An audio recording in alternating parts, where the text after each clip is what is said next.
Let's take a look at the Northeast 8. This conference got shaken up quite a bit with the Columbia Fox City. and the Eagles? Yeah, Woo. Foxy doing it at Columbia City, the bolt-to-bolt combination. They look good. The one thing that impressed me is that Tim Jordan has thrown for a bunch of passing yards.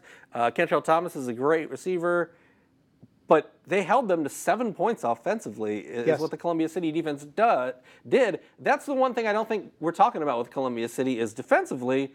That's a heck of a performance against New Haven. Yeah, keeping New Haven within single digits of points 1 week after giving up 28 to DeKalb. I think that team was caught looking ahead a little bit, and that's why they were able to lose that game against the Barons. So you look at Columbia City now, okay? It's that 3-week schedule with New Haven, East Noble, Leo looming next week, the middle portion of that.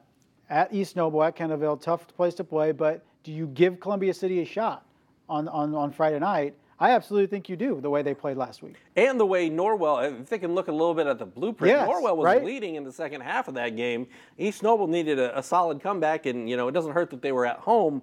But Columbia City East Noble this week, I mean, this has a bit of a championship type of game, especially if you're the East Noble Knights. I mean, Columbia City can't win the championship if they don't win this game. Yeah. But if you're East Noble, you're already in the driver's seat. This can put you, the next level ahead of everybody. Yeah, but this, this East Noble offense doesn't feel like a team that just put them up for 40 each week, right? Mm-hmm. Which I think plays into the hands of Columbia City because I don't think they can win a game that gets into the upper 30s to 40s in points. So if you're able to limit that East Noble offense, which is getting better under Bailey Parker, but still isn't what they have been the last couple of years, Columbia City can hang around. And so I think it's plenty of intrigue with that game. The NE8 is a beauty because it's that one conference that we don't have a team above the rest situation, right? Mm-hmm. Angola, NECC, Dwenger, SAC, Adams Central, ACAC. There's no team. If people want to crown East Noble, I don't think you can do that based on what happened last week with Norwell taking them into the fourth quarter. Yeah, and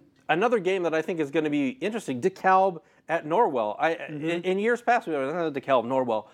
That's going to be a very interesting game. Norwell's playing much better football than when Josh Gerber took over, and DeKalb can run the football with Tanner Jack and John Bell. I mean, they've got some pieces.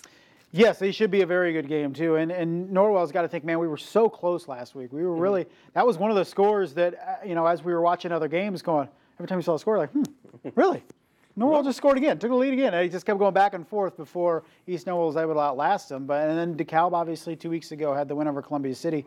Two teams capable of maybe surprising a team or two late in this season or even in the postseason. I also think, Belmont's at New Haven. New Haven has to avoid a letdown. Yeah. I don't think Belmont's at the bottom right now, but I don't think there's a team where you can just overlook them and, just mail it in on a Friday in this conference because the gap isn't that big. Yeah, the floor of the NE8 is much higher than any other conference in terms of from top to bottom.